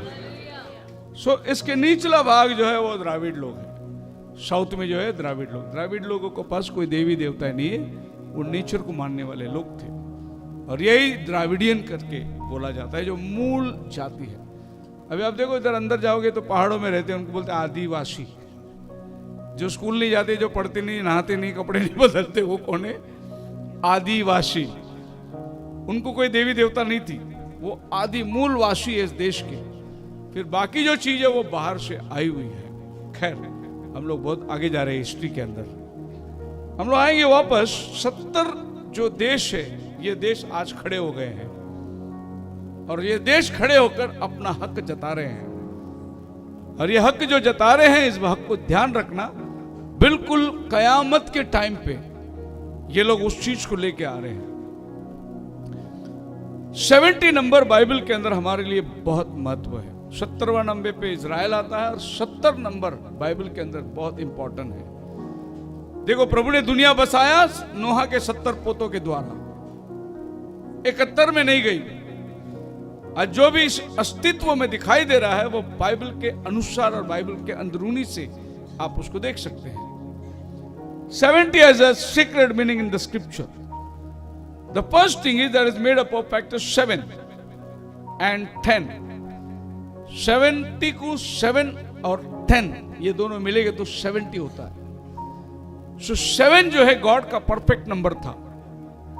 7 दिन में प्रभु ने आकाश और पृथ्वी को निर्माण करके 7वां दिन उसने विश्राम किया। 7 के अंदर प्रभु ने बहुत सारी बातें बाइबल के अंदर दिखाई। तो 6 दिन काम करना, 7वां दिन विश्राम करना। सो ये 7 और 10 आज्ञा, कमांडमेंट, ये 7 और 10 को निकालेंगे तो आपको 70 मिलता है। तो प्रभु को जो प्लानिंग है न्यूमोलॉजी के अंदर, वो 70 के अंदर स्थिर किया है। हालेलुया। इब्रानी क्लासेस को बहुत लोग इब्रानी क्लासेस चलाते हैं। अभी पिछले समय में हमारे पास्टर्स मीटिंग के अंदर एक पास्टर जी ने इब्रानी का एक वर्ड का अर्थ बताया, यहोवा। सो यहोवा जो है ये उनकी भाषा के अंदर यहोवा, सो वाह जो है वो खिले को दर्शाता है और जो है वो हाथ को दर्शाता है और मैं को दर्शाता है। वाह वाह, जो हो वाह, यहोवा जैसे बोलते हैं हम लोग। तो परमेश्वर ने अपना नाम ऐसा रखा, मेरे हाथ में तुम जब खिले देखोगे मैं ही वह परमेश्वर हूं। तो जो मैं जब मूसा को प्रभु ने बोला यहोवा, तो प्रभु उसको यह बताया कि मेरे हाथ में एक दिन खिले लगेंगे। खिला जिस दिन तो मेरे हाथ में लगेगा उस दिन जानेगा मैं ही यहोवा हूं। ये यहोवा का नाम का मतलब ही है। आप मेरे साथ हैं। अभी पिछले डिबेट में मैंने कहा यहोवा का कहता मेरा डेड बॉडी, मेरा शरीर से मैं तुम्हारे मृत शरीर को उठाऊंगा। तो वो यहोवा कहता है कि एक दिन यहोवा क्रूस पर मरा जाएगा, दफनाया जाएगा और जब वो पुनरुत्थान होगा उसके साथ में सारे संत लोग को ऊपर लेकर आएगा। और मत्ती 27वां अध्याय के अंदर हम लोग देखते हैं कि यीशु मसीह नीचे गया, सब संतों को ऊपर लेकर आया। तो वो यीशु मसीह कौन है? वही यहोवा जो मूसा से बात किया है। सो 7 जिसमें खुदावन कंप्लीट नंबर है और 10 आज्ञा को लेकर वो 70 बनाकर सभी चीज को 70 के अंदर समाता है। अभी आगे जाएंगे हम लोग। गिनती की किताब 11 अध्याय का 16 वचन पढ़ के देखिए बाइबल क्या कहती है। यहोवा ने मूसा से कहा, इजराइलियों पुरनियों में से 70 ऐसे पुरुष मेरे पास इकट्ठे कर जिनको तू जानता है कि वे प्रजा के पुरनिये और उनके सरदार है और मिलाप वाले तंबू के पास ले आ। मोसेस जो है बेचारा 20 लाख लोगों का एक ही न्याय था और मोसेस जो सवेरे बैठता तो देर रात तक सिर्फ लोगों का न्याय करते रहता। और एक दिन मूसा का ससुर आया और मूसा का ससुर ने देखा कि भाई ये क्या है मूसा, ये तो सारा बोझ तेरे ऊपर, ये मानो ऐसा तू ही सबका जमीन लेके घूम रहा है। तो मूसा के ससुर ने मूसा को एक सलाह दिया, तू 70 आदमी को चुन ले जो सुनाम हो और वो न्याय करेंगे और जो उनसे नहीं बन पड़ता वो तेरे पास आएंगे, पर तू अपना सारा दिन क्यों लोगों को दे रहा है, अपने परिवार को भी टाइम दे। ऐसा करके ससुर ने मूसा को आइडिया दिया। एक्चुअली वो प्रभु की योजना है, पर मूसा बात मानेगा। मूसा अपना सारा लाइफ डिवोट कर दिया तो प्रभु ससुर को भेजता है। प्रभु का धन्यवाद हो, ऐसा ससुर मिलना चाहिए। क्या बोलते हो? ऐसा ससुर मिलना चाहिए जो आपका काम को हल्का करे। आजकल के ससुर वैसा नहीं मिलते। सास तो और भी डेंजर मिलती है। परिवार को तोड़ के अलग निकालने के लिए सास लोग सोचते रहते हैं। सास हमेशा बेटी को ये बोलेगी अलग रहना, अलग, ज्वाइंट फैमिली में नहीं, अलग, अपना आदमी को ले, भड़का, कुछ भी कर, झगड़ा कर, अलग कर। ये अच्छा ससुर है। मोसेस को सलाह दिया, हालेलुया। सास भी कब बहुत ही, मैं माफी चाहता हूं, सास लोग बुरा मत बनो, पर सास लोग परिवार बनाना चाहिए, परिवार तोड़ना नहीं चाहिए। ऐसा बाइबल में एक अच्छी सास थी, नओमी, बहुत अच्छी सास थी वो रुत बोली मैं नहीं तुझे छोड़ने वाला। ऐसा बहू भी चाहिए, नहीं तो जा मर में आएगा नहीं तेरे साथ, ऐसा बोलने वाला बहू। रुत बहुत अच्छी बहू थी। वो बोली जहां तू मरेगी वहां मैं मरूंगा, तेरे लोग मेरे लोग, तेरा घर मेरा घर। इधर हिंदुस्तान में कैसे शादी किया तो पूरा ससुराल को लेके आना पड़ता है घर पे, मतलब फिर वो इधर आके 4-4 दिन पड़े रहेगा, जाएगा ही नहीं। ऐसा नहीं होना चाहिए। सो मूसा का ससुर ने सलाह दिया, देख मूसा ऐसा कर, तू अच्छा रहेगा। 70 आदमी को चुनेंगे और उन 70 लोगों के अंदर प्रभु ने जो आत्मा मूसा के अंदर थी वो आत्मा उनके अंदर डाला। अब ये बात ध्यान रखना, मूसा का आत्मा को नहीं डाला, पर मूसा के अंदर जो परमेश्वर की आत्मा थी उन आत्माओं को निकाल कर प्रभु ने 70 लोगों में डाल दिया। अब जब 70 लोगों में मूसा के अंदर जो आत्मा थी चली गई, 70 लोग न्याय करने लगे। कैसा न्याय करेंगे? जैसा मूसा करता था वैसे वो भी न्याय करेंगे, क्योंकि उनके अंदर की आत्मा एक ही थी। बोलो हालेलुया। सो कलीसिया के अंदर जब एक ही आत्मा काम करेगी तो सबका बर्ताव बराबर रहेगा, सबका स्वभाव बराबर रहेगा। हर एल्डर भी वैसे ही रहेगा, हर डीकन भी वैसे ही रहेगा, क्योंकि उनके अंदर आत्मा जो है ना वो इंपॉर्टेंट है। आजकल क्या हो गया, हम लोग बहुत साल बिता दिए प्रभु में, लेकिन हमने प्रभु का आत्मा नहीं लिए और हम लोग शारीरिक दशा में ही अभी भी चल रहे हैं। ऐसे बहुत से लोगों की दशा है। आपको प्रभु का आत्मा लेना बहुत जरूरी है। अगर आप ये कलीसिया में आते हैं तो देखिए कि पास्टर क्या बोझ से काम करता है, वही आत्मा सबके अंदर आना चाहिए, तभी आप दिल से, बोझ से प्रभु की सेवा को आगे लेके जा सकते हो। नहीं तो क्या होगा पता है, अगर वो समझो कोई भी एल्डर है या विश्वासी और वो क्या जरूरत है पास्टर को अभी मीटिंग रखने का, ये दूसरा आत्मा है। ये यहां जब बात आई समझ जाने का, आत्मा परख ले, अब दूसरा आत्मा इसके अंदर आ गया है ऐसे की। लेकिन जब लोग बोलेंगे पास्टर हमारा अगुवा है, हम पास्टर की अधीनता में रहेंगे और पास्टर जो बोलेंगे हम लोग सब करेंगे, वचन के अनुसार जो भी है हम लोग आ और आमीन करेंगे, फिर आपका अंदर वही आत्मा है जो पास्टर के अंदर है। जिस दिन आप कलीसिया के अंदर एक विरोध की बात रखते हो, आपके अंदर आत्मा दूसरी आ जाती है, वो परखने वाला आत्मा है, आपको परख। जब आदमी, देखो मैंने देखा है, बहुत लोगों का अनुभव किया, मैं अभी 37 ईयर्स हो गया कंप्लीट। इस 37 ईयर्स में मैंने आत्मा को परखा है। बहुत लोग आए, बहुत लोग गए। आज लोगों की जीवन की स्थिति क्या है वो देखो, परिस्थिति क्या है वो देखो, लोग किस स्तर के अंदर है वो देखो, आपको समझ में आएगा कि कौन सी आत्मा से लोग बहकाए गए, कौन सी आत्मा से लोग विरोध का काम कर दिए। और आज उनके जीवन को देखो, उनकी आत्मिकता को देखो, और फिर उनके साथ में आप कंपेयर करो। देखो ये जो सेवा हाथ में उठाया, ये सेवा को आप कंपेयर करके देखो, प्रभु ने कई गुना आगे लेके चला गया है। आज लोग देख रहे हैं, लेकिन वो नहीं कर पाएंगे। क्यों नहीं कर पाएंगे? क्योंकि उनका अंदर के आत्मा जो है वो फर्क हो गया। बहुत होशियार लोग थे। ऐसे लोगों को मैंने चाल चलन देखा, जैसे शतरंज की चाल चलते ना, इसने राजा रख दिया तो तुमने क्या रखना है वो देखना है, अगला कदम क्या उठाना है वो देख। शतरंज की चाल कलीसिया के अंदर। फिर ये सिपाही को रख दिया तो घोड़ा आके काटेगा उसको। बिल्कुल ऐसे ही खेल खेलने वाले लोग मैंने देखा, उसको मैंने अनुभव किया। लेकिन आज वो लोग का जीवन किधर है आपको मालूम है? अब जरा झांक के देखो, मांगता तो मैं आपको फोन नंबर और एड्रेस भी दूंगा। लोगों का हालात को देखो क्या हो गया। ये स्पिरिट के डिवीजन से चला जाता है। देखो मैं कहता हूं, बच्चे लोग शांत हो जाए, मस्ती कर रहे बच्चे लोग, आवाज भी नहीं आना चाहिए। सो मैं आपको यह बताना चाहता हूं कि प्रभु ने एक जिम्मेदारी हमें दी है, प्रभु ने एक सेवा हमें दी है।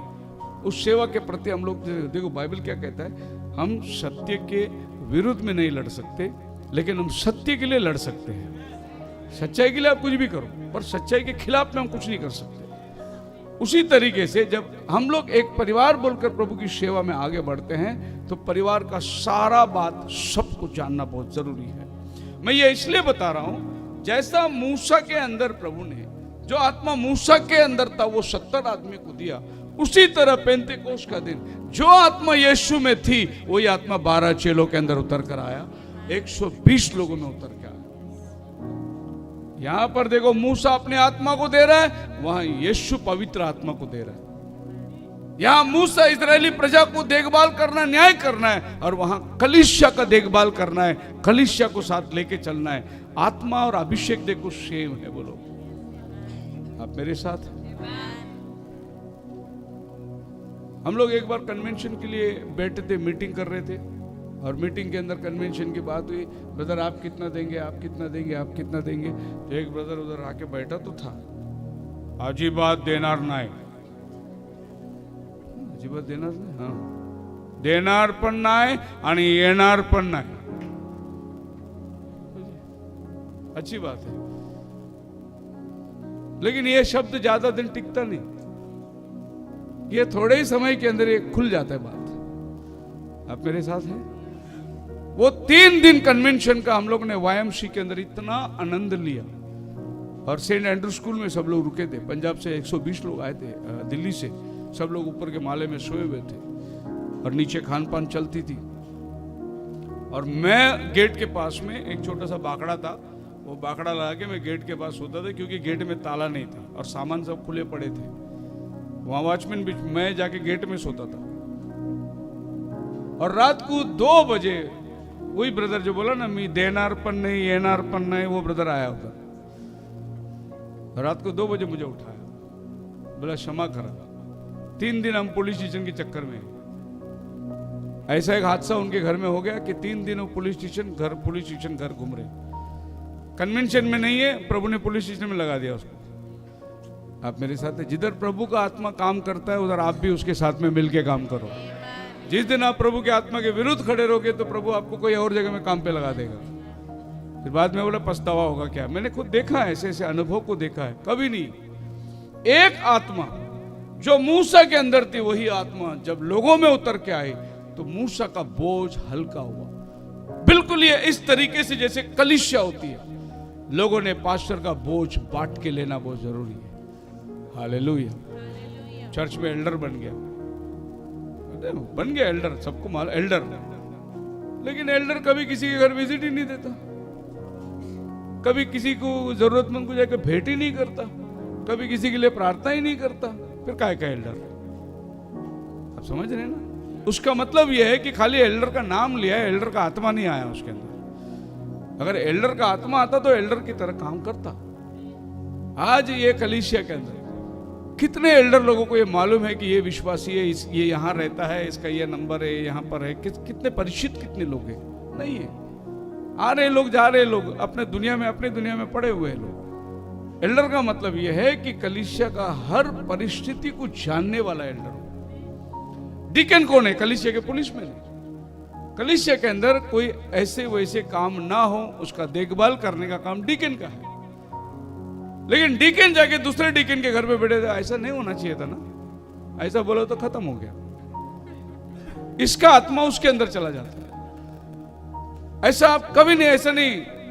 आप एक स्थिति में बात करना चाहिए, जो गलत है गलत, जो राइट है राइट है।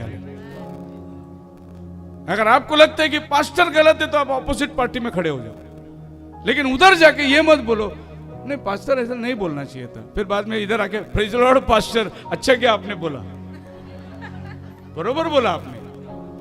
उधर जाके बोलने का ऐसा नहीं बोलना चाहिए था पास्टर, ये गलत आत्मा है। ये पास्टर का अंदर जो आत्मा, वो आत्मा नहीं है। अगर बात कुछ भी गलत लगता है, बाइबल लेके बैठो। बनो, वचन लेके बैठो, बैठो, बात करेंगे हम लोग, पर यहाँ वहाँ कानाफूसी नहीं करेंगे। हम लोग बैठेंगे, उसकी चर्चा करेंगे, उस विषय के ऊपर मनन करेंगे और उसको खुलासा करेंगे। आप मेरे साथ हैं? तो 70 आदमी लोग, आगे हम लोग जाएंगे, यिर्मयाह 29 के अध्याय 10 वचन पढ़ेंगे, 29 चैप्टर वर्स 10। यहोवा यो कहता है, बेबीलोन की 70 वर्ष पूरे होने पर मैं तुम्हारी सुधि लूंगा और अपना यह मन भावना वचन कि मैं तुम्हें इस स्थान में लौटा ले आऊंगा पूरा करूंगा। 70 साल की गुलामी में मैं तुम्हें ले जाऊंगा और बाबेल में तुम 70 साल रहोगे। 70 साल के बाद मैं तुम्हें फिर से आजाद दिलाऊंगा। यहां पर भी देखो प्रभु ने 70 ले लिया। एक राष्ट्र को प्रभु गुलामी में भेज रहा है, तारीख जो है वो कल 70 वर्ष को लेता है, 70 इयर्स। सो प्रभु कुछ चीज को एहसास दिलाना चाहता है। तुमको वो गुलाम बना के ले जाएंगे। कितने साल तुम वहां रहोगे? 70 साल। एक्चुअली उसको हम ऐसा बोल सकते हैं कि प्रभु ये बता रहा है उनको 70 साल का मतलब 70 गुना 7। एक शब्बात, एक साल का अलग शब्बात है, 7 दिन का एक शब्बात बनता है, 7 दिन का एक शब्बात बनता है। तो प्रभु उनको बोलता है कि मैं 490 शब्बात तुमको नहीं दूंगा, ऐसा प्रभु बोल रहा है। आपकी बात समझ में आना चाहिए। एक्चुअली प्रभु अगर आपसे नाराज है तो प्रभु अपनी नाराजगी किधर व्यक्त करता है मालूम है? तुम मेरे सम्मुख में आराधना में नहीं आओगे, मैं तुम्हें भूल गया। इसीलिए प्रभु उनको जो गुलामी में भेजता है, तुम गुलामी में जाकर आराधना नहीं कर सकते, बलिदान नहीं दे सकते, तो प्रभु गुलामी में क्यों भेजता है? तुम मेरे सम्मुख में मत आओ, मैं तुम्हारी प्रार्थना नहीं सुनूंगा, मैं तुम्हें देखना नहीं चाहता।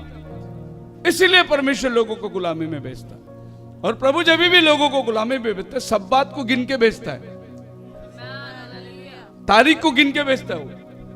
फिर प्रभु ने क्या बोला?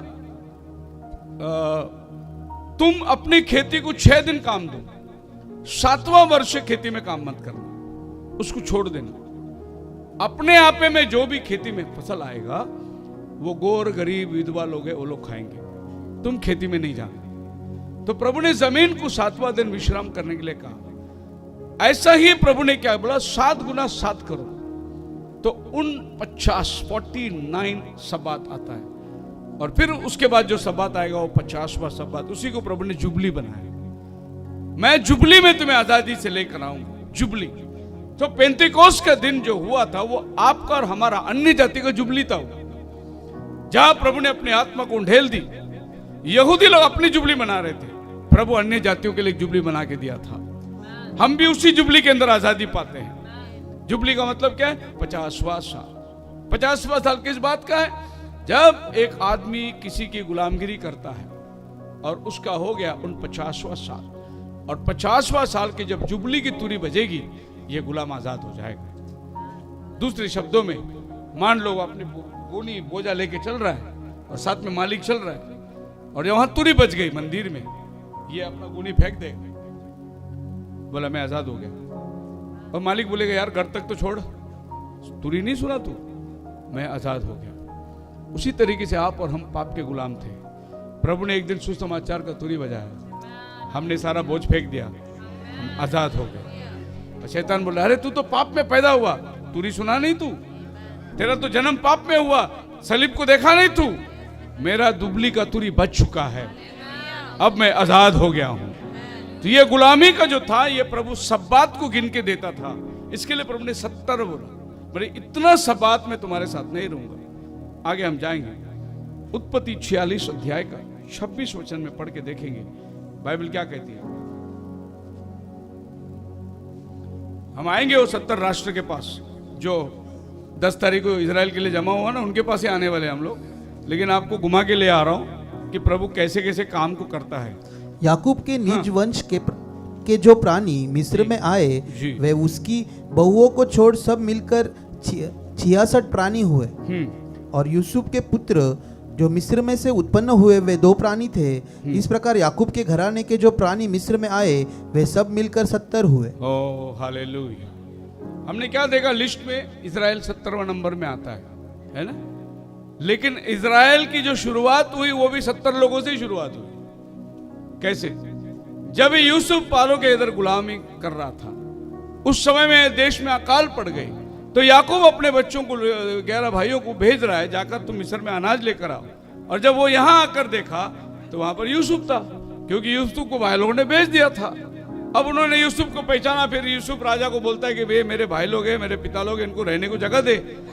तो पारो बोलते तेरे हाथ में पूरी जमीन है, तू लाकर कहीं भी बसा। तो एक हरियाली जमीन थी गोशेन, वो बोला मैं गोशेन में मेरे पिताजी को, मेरे भाइयों को लेकर आके बसाता हूँ। तो उसने अपने भाइयों को बोल के भेजा कि जाओ अपने बाप को लेकर आओ। तो याकूब अपने साथ 66 लोगों को लेकर आया। कितने लोगों को? 66 लोगों को लेकर आया। आपके बाइबल में कितना किताब है? 66 किताब है। बोलो हालेलुया। और यहां आने के बाद क्या हुआ? याकूब के 2 बेटे थे, एफ्राइम और मनासे। ये 2 बेटा याकूब, उसकी पत्नी, 4 जन, 66 लोग के जरिए 4 जन मिले। कितना हो गया? 70 लोग से इजराइल शुरुआत होती है। हालेलुया। और वो गोशेन के अंदर वो 70 लोग जो है, वो 70 लोग जो चलते चलते जब मूसा आया, वही 70 लोग 20 लाख बन चुके थे। जब वो मिस्र देश छोड़े थे गुलामी के अंदर, कितने लोग थे तभी? 20 लाख लोग थे। 10 लाख में एक बच गया, कालेब और जोशुआ। सो वो 70 से इजराइल राष्ट्र शुरू हो गई। सो मुझे समझ में आता है कि आप लोग वो लिंक को समझ पाओगे कि वो 70 लोग आज खड़े हैं इजराइल के लिए। वही 70 इजराइल का राष्ट्र शुरुआत हुआ, वही 70 लोग गुलामी के अंदर चले गए। आगे हम लोग जाएंगे जब हम नया करार में आते हैं, लूक की किताब उसका 10वां अध्याय और उसका पहला वचन से पढ़ेंगे। इन बातों के बाद प्रभु ने 70 और मनुष्य नियुक्त किए। कितने? 70। हालेलुया। तो आपको यह समझ में आना चाहिए, वो यहोवा जिसने 70 लोगों को बोला वही यीशु है, जो धरती में आने के बाद 70 लोग को चुनता है सेवा के लिए। आप फिगर को याद रखो, 70 लोगों को यीशु ने चुना और बोला जाओ 2-2 करके जाओ और तुम सुसमाचार सुनाओ। अब ये 70 लोग अगर 2-2 करके जाएंगे तो 35 झुंड बनती है। कितनी? 35 झुंड। सो 35 झुंड अलग अलग जाकर काम कर रहे हैं। बोलो हालेलुया। सो आज आप 2-2 करके जाकर काम करना चाहिए। अभी आप देखो, आप अपने पास्टर की तरफ देखो,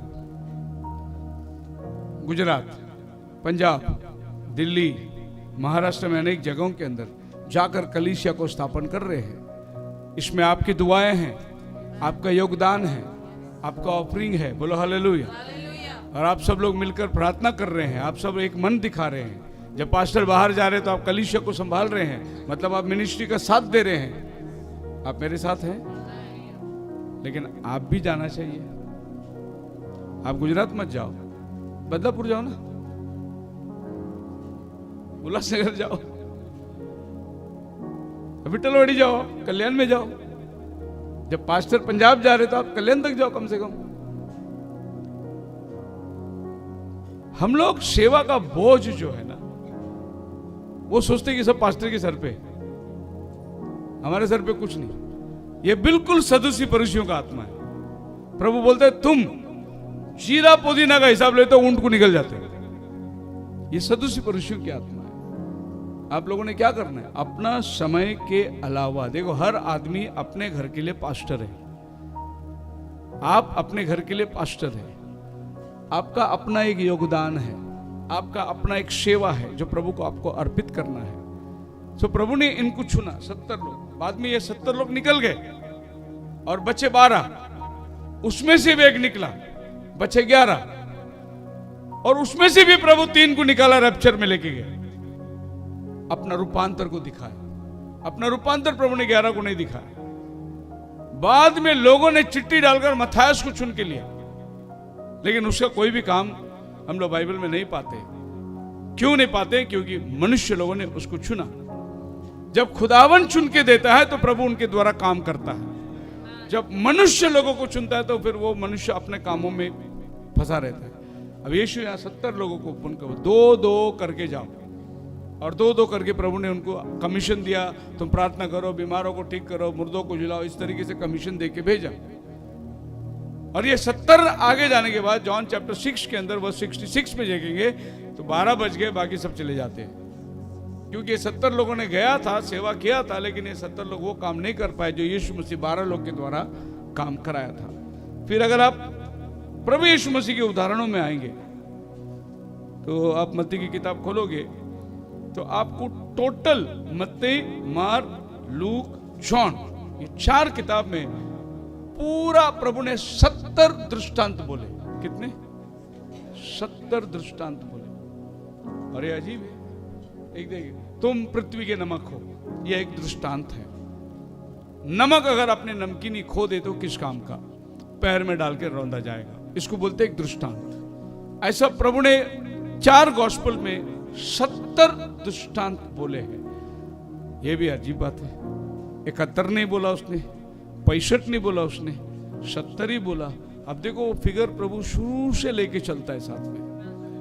वो 70 को प्रभु पहले से गिन के रख के चलता है। नूह के दिनों से लेकर उन 70 बच्चों को लेकर वो 70 राष्ट्रों के जब जाकर 70 के अंदर ही प्रभु अपने आप को करते चला जा रहा है। और याद रखना, जब आखिरी समय आएगा यही 70 आकर खड़े रहेंगे उधर। अब मरकुस की किताब, मत्ती की किताब में प्रभु ने अंधे अगुओं के बारे में बात किया है। और मरकुस की किताब में एक ही दृष्टांत प्रभु ने बोला, वो है बीज का। कोई जमीन पर गिरी, कोई कांटों पर गिरा, 4 किस्म का बीज है। एक ही दृष्टांत मरकुस में प्रभु ने बोला। लूक के अंदर प्रभु ने काफी दृष्टांत बोला। यूहन्ना के अंदर प्रभु ने काफी दृष्टांत बोला। ये चारों किताब के दृष्टांत मिलाओगे आपको 70 मिलेगा। बोलो हालेलुया। आखिर में मैं आता हूं, जब आप दानियल 70 सप्ताह देखोगे तो प्रभु वहां पर भी 70 सप्ताह, पृथ्वी के अंत के दिनों के लिए प्रभु ने 70वां सप्ताह दिया है। और ये 70 सप्ताह के अंदर सब कुछ तमाम हो जाएगा। अब एक 490 साल यहूदियों को दिया, और ये 490 साल, 483 साल उस दिन पूरा हुआ जिस दिन यीशु क्रूस पर मारा गया। उसके बाद में ये समय जो है अन्य जातियों को प्रभु ने दे दिया। अब प्रभु उस 70 को नजर रखते हुए, जिसमें 1 हफ्ता बाकी रहा यहूदियों के पास, वो 1 हफ्ता शुरुआत करने के लिए प्रभु अभी आ रहा है। उसका टाइम हो चुका है और आपका और हमारा टाइम खत्म हो रहा है। जब प्रभु यहूदियों का समय शुरू करता है, हमारा टाइम खत्म होता है। हालेलुया। सो दानियल ने बहुत स्वप्न देखा। उसने इन जानवरों को देखा जो उभर के आते हैं। उकाब शेर के साथ में था, उसके 2 पंख थे, उकाब के पंख थे। बाद में वो काट के अलग किया गया।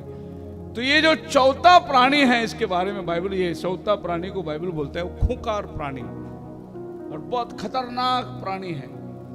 सो ये 70वां सप्ताह जब शुरुआत होगी, उस समय ये प्राणी आएगा। अभी मैं आपको ये बताना चाहता हूं कि ये प्राणी का मतलब एक राष्ट्र होता है। भालू का मतलब रशिया, सिंह का मतलब इंग्लैंड, उकाब का मतलब अमेरिका, और चीता का मतलब यूरोपियन यूनियन, यूएन का मतलब यूनाइटेड नेशन। ये खूंखार प्राणी है। आप मेरे साथ है? वो 70 लोग जो खड़े थे ना अभी आके इजराइल में परसों, इजराइल के विरुद्ध में बात, वही है वो खूंखार प्राणी। ये दानियल ने आज से 2500 साल पहले देख ली। अब ये 70 जो खूंखार प्राणी बराबर अपने समय में आकर खड़े हो गए हैं। अब ये यूएन को अगर आप देखोगे, यूनाइटेड नेशंस, ये उनका पार्लियामेंट है। और उन लोग क्या शुरू करने वाला है? New world order. अभी जो न्यू वर्ल्ड ऑर्डर आने वाला है, जिसको पिछले कोरोना के टाइम पे मोदी सरकार ने भी बात किया था पार्लियामेंट में, हमें न्यू वर्ल्ड ऑर्डर का पालन करना होगा। ये वैक्सीनेशन, ये लाइन में 2 फुट का दूर खड़ा रहना, ये बैंक का क्लोजर करना, ये सब बंद करना, शटडाउन, लॉकडाउन करना, ये सब न्यू वर्ल्ड का ऑर्डर था। ये कोई भी राष्ट्र अपने मर्जी से कुछ नहीं कर सकता। आपको न्यू वर्ल्ड का ऑर्डर पालन करना है। ये न्यू वर्ल्ड का ऑर्डर कहाँ से आएगा? यही वो खूंखार प्राणी है जो दानियल ने अपने स्वप्न में देखा। ये न्यू वर्ल्ड ऑर्डर बनाता कौन है? यही वो 70 राष्ट्र जो एकत्रित होने वाले हैं, यही लोग इसका प्लानिंग कर रहे हैं। अब ये लोग सीन में आ गए, और जो इजराइल उनके साथ में 70वां नंबर पे आता है, उसी इजराइल के विरुद्ध में वो खड़े हो गए। New world order strong and exceeding, new world order जो ग्रेट आयरन टीथ, उसको जो दांत थी, बड़े खूंखार लोहे के समान दांत थी, वो न्यू वर्ल्ड ऑर्डर का बात कर रहा है। मतलब ये जिसको चबाएगा कोई छूटेगा नहीं, ये जिसको पकड़ेगा एकदम जबरदस्त पकड़ेगा। यानी अब ये अमेरिका नहीं है, क्योंकि ये खुद अमेरिका के खिलाफ में खड़े हैं। ये अमेरिका को बोल रहे तूने क्यों गलती किया करके। मतलब ये 70 लोग एक जगह होकर अमेरिका की तरफ में खड़े हो गए कि क्यों तूने ये गलती किया, क्यों हमारे आदमी को मारा। इसका मतलब ये अमेरिका उतना मजबूत नहीं है जितना न्यू वर्ल्ड ऑर्डर जो है मजबूत बनेगा। New world order divorce and breaks into pieces. अगर ये सोचा तो ये एक राष्ट्र को तोड़ेंगे, एक राष्ट्र को बिथरा देंगे। और new world order stamp the residue and its feet, वो अपने पैर को मजबूत करेगा। ऐसे ये खूंखार प्राणी के बारे में दानियल बोल रहा है। सो दानियल 7:7 में लिखा है, और मैंने रात के दर्शन में देखा एक चौथा प्राणी उतर कर आया, वो ड्रेडफुल था, भयानक था, strong exceedingly and it great iron teeth. मतलब दानियल ने जितना वर्णन किया ना वो जानवर का, वो सब ताकत यूएन के पास में है। बोलो हालेलुया। आप मेरे साथ है? अभी यूएन सीन में आके खड़ा हो गया, इसको फंडिंग कर रहा है। Who foots the UN bill. अब इसको सबसे ज्यादा पैसा कौन देता है? ये मिलिट्री चलाने के लिए पूरी दुनिया जो इसका मेंबर है वो इसको पैसे देते हैं। ये लोग कहीं भी मिलिट्री भेज सकते हैं, कहीं भी दंगा है, फसाद है, ये लोग अपना काम कर सकते हैं, किसी भी राष्ट्र को ये कब्जा कर सकते हैं। लेकिन इनको फंड्स कौन देता है? अब ये अगर समझो आप पैसा दे रहे हो उनको, समझो जैसे इजराइल पैसा दे रहा है उनको, और इजराइल ने गलत काम किया, आके इजराइल को पकड़ लिया वो लोगों ने। आप बोलेंगे ना मैं भी पैसा देता है ना, नहीं, वो आपको भी पकड़ेंगे। पैसा देने से आप छूट नहीं कर सकते। तो ये सब दुनिया लोग उधर पैसे देकर उसको चला रहे हैं। इसको बोलते हैं यूएन। वो आपका दोस्त नहीं है, वो आपका खतरे का काम कर रहा है वो। लेकिन लग रहा है पीस कीपिंग फोर्स। क्या लग रहा है? शांति का वार्ताहत करने के लिए हो जा रहा है। और बाइबल कहता है जब लोग शांति शांति बोलेंगे तब अचानक आफत आ जाएगी। सो ये जो लाल 17वां अध्याय का 3 के अंदर जो लाल प्राणी निकल के आता है, socialism, scarlet and red beast. एक जानवर निकल कर आया और ये समुंदर से निकल कर आता है। इसको 7 सिर है, 10 सींग है। और आप जान सकते हैं कि यूरोपियन यूनियन का जो झंडा है उन्होंने ये तारा को लिया। अब ये तारा जो है, एक तो आप देख सकते हैं कि 12 गोत्र को दर्शाता है। ये लोग सब देश को लेकर अपने साथ में बांधते हैं। और ये जानवर को चलाने के लिए एक औरत 17वां अध्याय में आई जो जानवर के ऊपर बैठी है। और वो औरत जो जानवर के ऊपर बैठी है वो यही औरत है जो यूरोपियन पार्लियामेंट है। अब यूरोपियन पार्लियामेंट को कौन चला रहा है? यूएन चला रहा है। मतलब ये पार्लियामेंट को एक औरत चला रही है। एक औरत का मतलब ये होता है कलीसिया। 13वां अध्याय में जानवर आ गया, सोशलिज्म को लेकर आया। हम तुम्हारा भला करेंगे, हम तुम्हारे बीच में झगड़ा मिटाएंगे, हम तुम्हारे ऊपर हिफाजत करेंगे। ये लोग सोशलिज्म को लेकर आए, लेकिन एक्चुअली उनका अपना कानून बन रहा है। हमारा ही मानना पड़ेगा, हमारा ही सुनना पड़ेगा, और हम जो बोलेंगे वही तुम्हें करना पड़ेगा। इस तरीके के एक कानून को लेकर आ रहे हैं। आप मेरे साथ है? One world, one religion, one money, currency, ये सब वन में जाते जा रहा है सब कुछ। World health, one world health, ये भी उधर चला जा रहा है। अभी जो वैक्सीनेशन वो देगा वही तुमको लगाने का, सारा देश लगाने का, दवा वो देगा। आपका डायबिटीज 100 के ऊपर जाएगा तो आपको डायबिटीज हो गया करके जो बोलने वाला है वो वर्ल्ड हेल्थ वाला बोलता है, वो ही दवा बनाता है, उसका ही दवा पूरी पृथ्वी में चलती है। एक दवा का कंपनी लेंगे तो उसमें लिखा रहेगा हु का, आपको स्टैंप लेने से ही आप मार्केट में दवा बेच सकते हैं। ओके, अभी आप 6 आने वाला है, 666 लगने वाला है, आप व्यापार नहीं कर सकते। अजी वो सब नहीं है, व्यापार तो अभी से आप नहीं कर सकते। अभी ऑलरेडी 666 ने आपके ऊपर स्टैंप लगा के दे दिया है, और आपको मालूम नहीं है कि वो स्टैंप आपके ऊपर कैसी लगती है। आप ऐसा मत सोचो कि कोई आएगा और 666 लगाएगा, नहीं, 666 लग चुका है, 666 चल रहा है कार्य के अंदर। आपको अगर हमारे देश में एक बिजनेस करना है तो आपको 9001, 9002 ऐसा आपको एक ट्रेडमार्क लेना पड़ेगा। उसके अनुसार ही आपको उसकी सिस्टम को पूरा करना पड़ेगा, वरना आप सेल्स बिजनेस नहीं कर सकते, आप लेन देन नहीं कर सकते। आप ये समय देख रहे, हमारा चीज वहां नहीं बेच सकते, वहां का चीज आप नहीं ले सकते। इसको आपको पशु का छाप लेना पड़ेगा, और ये सब कंट्रोल करने वाला यूरोपियन यूनियन है। और ये यूरोपियन यूनियन आपके बाइबल का कोई और नहीं, परंतु वो बाबेल टावर है जो निम्रोद राजा कंट्रोल करता था। सब लोग एक भाषा, एक ही जगह रहेंगे, यही है one world, one language, one religion. ये निम्रोद राजा ने शुरू किया था। कहां पर? बाबेल टावर के अंदर यही उसने शुरुआत किया था। और वही बाबेल टावर फिर से उभर के खड़ा हो गया है। बाइबल का हर मूल कारण बाबेल टावर है। शमीरामिश हर देवी देवताओं का मूल कारण है। निम्रोद हर शहर, हर बांधकाम, हर राज्य और साम्राज्य का मूल कारण है। पहला आदमी जो राज्य बनाकर कैप्टन बना वो निम्रोद था। उसके पहले प्रभु के बच्चे लोग रहते थे, भेड़ बकरियां चराते थे, उनके ऊपर कोई रूलर नहीं था। प्रभु स्वयं उनका रूलर था।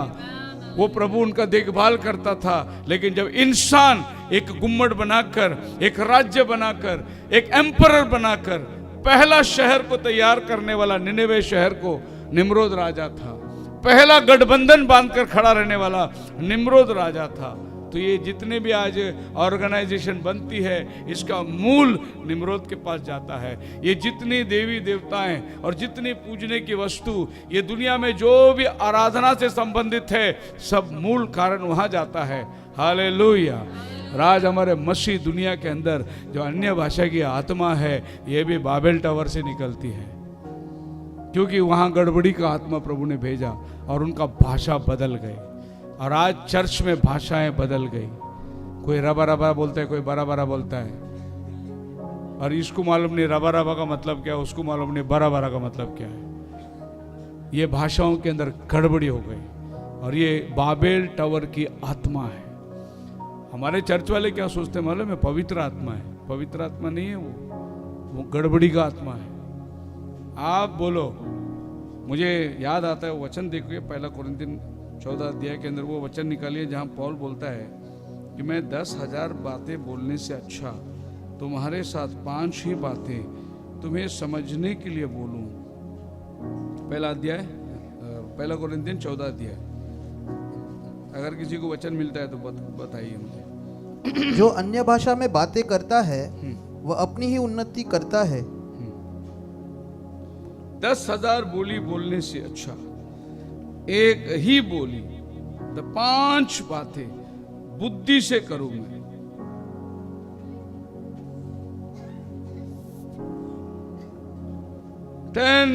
परंतु कलीसिया में अन्य भाषा में 10,000 बातें कहने से यह मुझे अन्य भाषा कलीसिया में 10,000 बोली बोलने से अच्छा क्या है? 5 बातें बुद्धि से समझने के लिए बोल दूं। बराबर है? पढ़िए। मैं 10,000 बातें कहने से यह मुझे और भी अच्छा जान पड़ता है कि दूसरों को सिखाने के लिए बुद्धि से 5 ही बातें कहूँ। 5 ही बातें? कहाँ 10,000 और कहाँ 5 बातें? तो तुम 10,000 बोली बोलते रहो और किसको कुछ नहीं समझा। पौल बोलता है उससे अच्छा मैं समझने के लिए 5 ही बातें बोलूं। आप मेरे साथ हैं? अगर मैं और 2 घंटा बिठा के आपको पढ़ाऊं और आपके दिमाग में घुसा ही नहीं, तो 2 घंटा का पढ़ा के क्या फायदा? उससे अच्छा 1 घंटे में खत्म करूं ना मैं। जितना तुमको समझ में आया उतना समझ के तुम अगर सोच सकते हो कि आज का संदेश मेरे लिए था, ये काफी है। अगर मैं आपको लगा दूं अभी अगले 1 घंटा अन्य भाषा में बात करो और आप सब लोग अन्य भाषा में बात करोगे, अगला 1 घंटा 10,000 बोली बोलोगे, किसको फायदा होने वाला? और सबसे बड़ी बात तो हमारे चर्च वाले जानते नहीं। पौलुस ने बोला विश्वासियों के लिए भविष्यवाणी है, अविश्वासियों के लिए अन्य भाषा है। किसके लिए? अविश्वासियों के लिए अन्य भाषा, विश्वासियों के लिए क्या करना है? भविष्य। तुम भविष्यवाणी की यत्न में लगे रहो। अन्य भाषा, अबे अन्य भाषा उसने अन्य जाति को कैसे कर दिया? कारण जब कोई अन्य जाति अंदर आते थे, उनकी भाषाओं में पवित्र आत्मा उनसे बात करता था। इसीलिए वो कहता है हम तो सब यहूदी लोग हैं, हमको सब ये भाषा आती है। जब गैर कौम वाला अंदर आए, उसके साथ जब प्रभु बात करना चाहे, तब अन्य भाषा की जरूरत है। आप मेरे साथ हैं? अभी आप सब लोग हिंदी समझते हैं? बोलो हालेलुया। तो मैं हिंदी में बात कर रहा हूं आपके साथ। अगर समझो अभी ये बंदा है, and Jesus said unto him, बोलो हिंदी में, ट्रांसलेशन करो मेरा, and Jesus said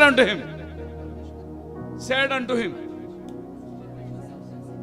repent and be forgive in the name, अरे बोल उधर देखे, बोल जोर से, जैसा प्रीचिंग करते हैं।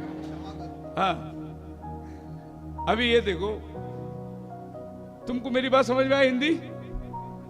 इसकी बात समझ में आ रही है हिंदी? मेरी बात इंग्लिश सबको नहीं समझ में आ रही है? थोड़े लोगों को समझेगा जो पढ़े लिखे होंगे या स्कूल जाने वाले होंगे।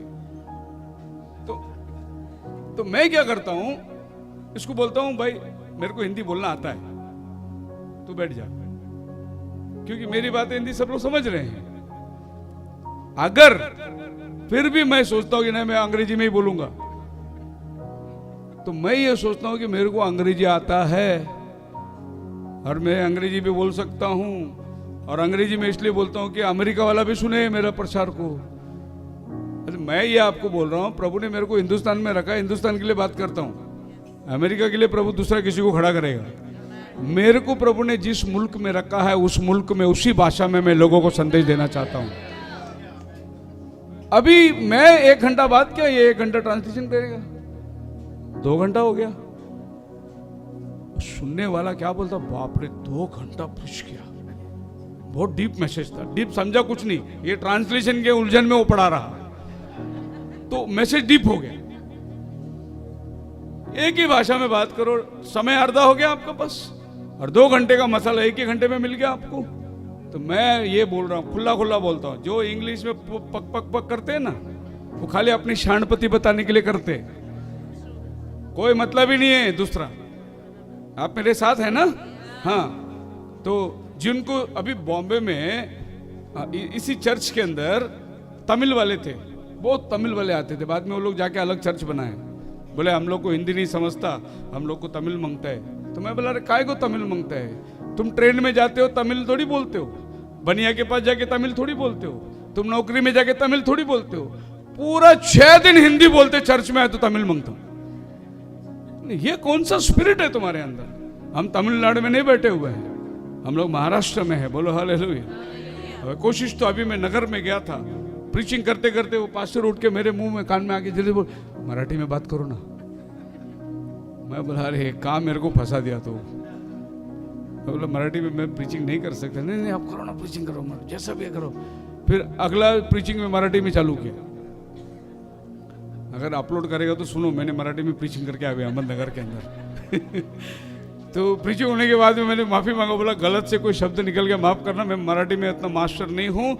जो भी मेरे को लोगों ने बोला, अरे आप तो ऐसा मराठी बात किए, अच्छे सुशिक्षित लोग बात करते, प्रभु का धन्यवाद हो। हमने मराठी एक सब्जेक्ट पढ़ा था स्कूल में, और अपने दोस्ती यारी में मराठी चल रही है, लेकिन महाराष्ट्र के अंदर मराठी चाहिए। मेरा ये कहना का मतलब ये है कि काली पीली लोगों को कंफ्यूज क्यों करने का, खाली इतना क्यों बताने का हमारा पास्टर अंग्रेजी में बोलता है करके। मैंने ऐसे भी पास्टर लोग को जानता है, वो पहले हिंदी में बोलते थे, 2-4 बार अमेरिका जाके आया, इंग्लिश में चालू किया, फिर बाद में चर्च के एक आदमी को उसको हिंदी में लगा दिया और या अंग्रेजी में बोलना शुरू कर दिया। नहीं ब्रदर, लोग चेहरे को, प्रभु दिल को बदलता है। क्यों नया नया चेहरा बना के लोगों के सामने अपने आप को, अजी पूरा दुनिया हिंदी में चलता है, खाली चर्च में आएगा तो इंग्लिश में। वो भी आपको मालूम है ना, इंडियन इंग्लिश अमेरिकन इंग्लिश में फर्क पड़ता है। अगर इंडियन अमेरिकन इंग्लिश बोलना शुरू किया तो सब गड़बड़ी हो जाएगी। लेकिन स्टाइल मारते लोग, अमेरिकन इंग्लिश बोलने की कोशिश करते, ओ जैसा देश वैसा, बोलो हालेलुया।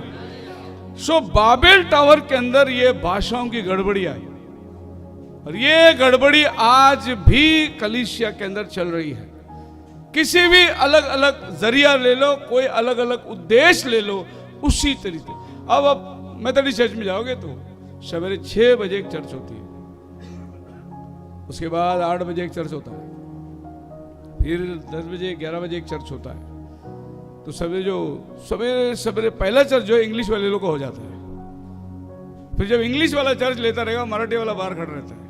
ये चर्च छूटने के बाद मराठी वाला आके बैठता है, फिर उसका अलग पास्टर आता है, फिर वो मराठी चलता है। फिर मराठी चलने के बाद में फिर तेलुगु लोग बाहर खड़े रहते हैं, वो लोग आते हैं, फिर उनका पास्टर आता है, फिर तेलुगु चर्च चलता है। उसके बाद में हिंदी चर्च चलता है। एक ही चर्च में 4-5 सर्विस चलती है। खाली भाषा ने लोगों को अलग कर दिया है।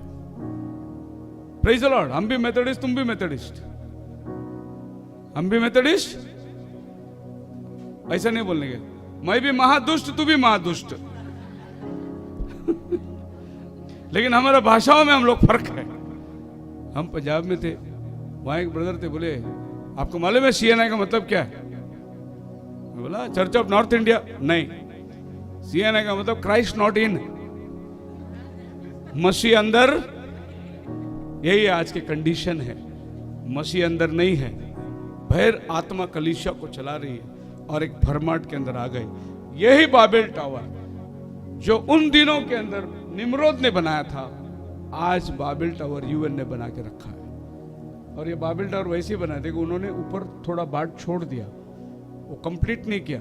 ऐसा दिखना मांगता बिल्डिंग अधूरा है, कारण बाइबल में भी बिल्डिंग अधूरा था, कंप्लीट नहीं हुआ था। मतलब इनका काम अधूरा था, इनका भी काम अधूरा है। परिपूर्ण काम केवल खुदा का है। इंसान जो भी बनाएगा वो काम अधूरा ही रहेगा। और ये बिल्डिंग चलाने वाले लोग सब साथ में आके बैठ के इजराइल को बोल रहे हैं तूने गलत किया। अमेरिका को बोलते हैं हम कड़ी खंडित करते हैं तेरा, ऐसे शब्दों में कि हम इसे कबूल ही नहीं कर सकते करके इजराइल के खिलाफ में खड़ा हुआ है। मसीह में मेरे प्रिय लोगों, ये लोग अब जोर लाएंगे, दबाव लाएंगे, और ये लोग दबाव लाकर इजराइल को नीचे उतारेंगे, इजराइल के ऊपर प्रेशर लाएंगे। और इजराइल जब चारों तरफ से घेरा ले, तब प्रभु बोलता है तू अपना हाथ को ऊपर उठा। खुदावन खुद इजराइल का छुटकारा देने के लिए आने वाले। ये सब 70 देश, जबकि शुरुआत ये लोग आपस में भाइयों में हुआ था, एक ही भाई एक ही बाप के औलाद लोग हैं, लेकिन ये 70 देश में बंटकर इनका मकसद ही था कि ये UN बनाने का, ये 70 देश को एकत्रित लाने का। लेकिन किसके विरुद्ध में खड़ा रहेंगे वो लोग? इजराइल के विरुद्ध में अभी वो लोग बात कर रहे हैं। वो बोले हमको ये कबूल ही नहीं है। उन्होंने आकर बहुत बड़ी प्रेस कॉन्फ्रेंस करी और इस प्रेस कॉन्फ्रेंस के अंदर बोला war crime 70 nation unite against Israel, against Israel. और ये वो वचन पूरा होता है जब दुश्मन तुझे घेर ले। मत्ती 24वां अध्याय के अंदर ये बात यीशु मसीह ने बोल दिया और ये लोग सब आकर खड़े हो गए इजराइल के खिलाफ में। अभी आगे जो डेवलपमेंट होता जाएगा, बहुत जल्द प्रभु का आने का लक्षण दिखाई दे रहा है। तैयार हो जाओ, खुदावन आपको आशीष दे। प्रार्थना करना चाहिए।